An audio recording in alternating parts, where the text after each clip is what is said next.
Hello everyone, আসসালামু আলাইকুম। Simple একটি কেকের ডেকোরেশন নিয়ে হাজির হয়ে গেলাম। এখন আমি যে কেকটি ডেকোরেশন করছি এটি হচ্ছে হোয়াইট এবং বেবি পিঙ্কের কম্বিনেশনের কেক ডেকোরেশন। প্রথমে আমি হোয়াইট ক্রিম দিয়ে কেকের বেসটা তৈরি করে নিলাম। এরপরে নিচের পোর্শনে আমি বেবি পিঙ্ক কালার দিয়ে দিচ্ছি। বেবি পিঙ্ক কালার দেওয়ার পরে প্যালেট নাইফের সাহায্যে আমি নিচের পোর্শনটা ফিনিশিং নিয়ে আসছি। এবার ছোট একটি প্যালেট নাইফের সাহায্যে উপরে স্পাইরাল ডিজাইন করে নিচ্ছি। যারা স্পাইরাল ডিজাইন করতে পারে না, আমার এই ভিডিও দেখে খুব সহজেই কিন্তু স্পাইরাল ডিজাইন করে নিতে পারবেন। এবার ছোট বড় কিছু বাটারফ্লাই দিয়ে আজকের এই কেকটি ডেকোরেশন করছি।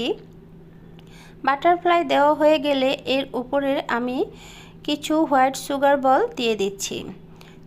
ছোট বড় মিক্সড এই হোয়াইট সুগার বল দিয়ে কেক ডেকোরেশন করলে কেক দেখতে অনেক সুন্দর লাগে। আমার কেকটা রেডি হয়ে গিয়েছে। আপনাদের কাছে আমার এই ডেকোরেশন কেমন লেগেছে অবশ্যই কমেন্ট বক্সে জানাবেন এবং আমার এই ভিডিও ভালো লাগলে অবশ্যই লাইক, কমেন্টস এবং সাবস্ক্রাইব করবেন।